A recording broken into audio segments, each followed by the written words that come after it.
Welcome to Mastering the Supply Chain.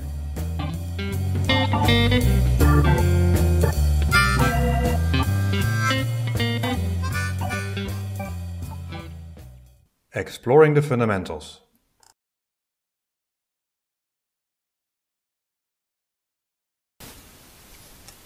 Hi, in this second one of two videos we are going to dive a bit more into the details of the topic of supplier collaboration as part of the building blocks of our operations and supply chain.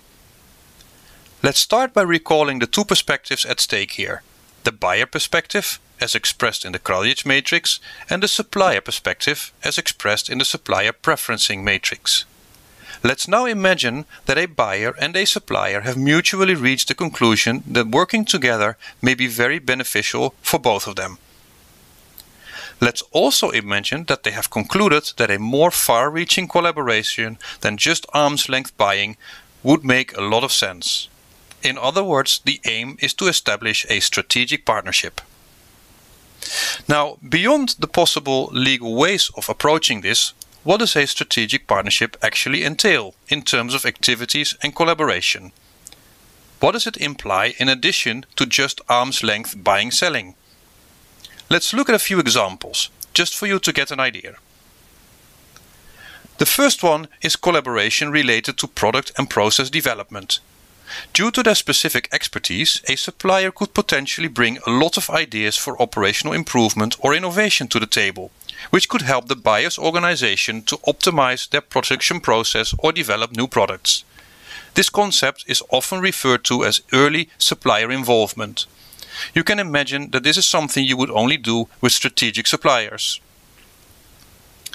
Another example of cross-boundary collaboration is the concept of vendor-managed inventory, a way of coordinating material flows between the supplier and their customer.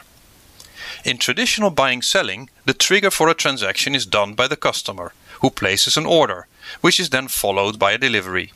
So for the supplier, this is a reactive way of doing. No order, no delivery. In the concept of vendor-managed inventory, this is different. Here, the supplier has insight into the sales information, the forecast, and the stock levels of their customer. This allows them to proactively deliver product to their customer and thus secure that inventory levels stay within agreed minimum and maximum levels. So with VMI, the supplier has a proactive role.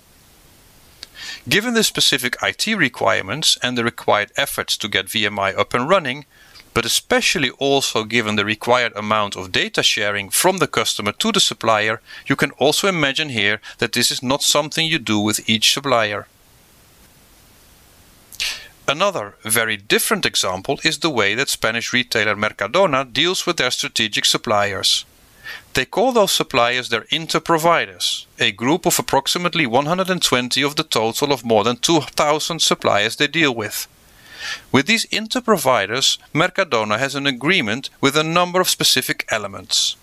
Some important ones are a long-term relationship with exclusivity in a large number of cases, full transparency in costs, so no focus on the price, which they consider can be manipulated easily, but open books, an agreed price with an agreed and fair margin, a guaranteed volume of demand, which is specifically interesting with a growing customer, payment discipline, so payment on time.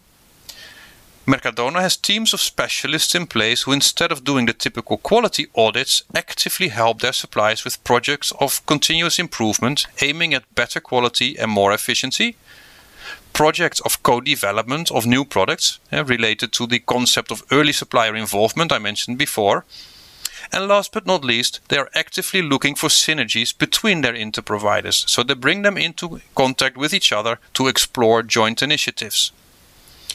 Mercadona is not unique in this, by the way. Also, companies like Toyota and IKEA have similar approaches. On the one hand, in these relationships, it's very clear who's in control. On the other hand, the spirit is mostly one of what's good for my partners is ultimately also good for me.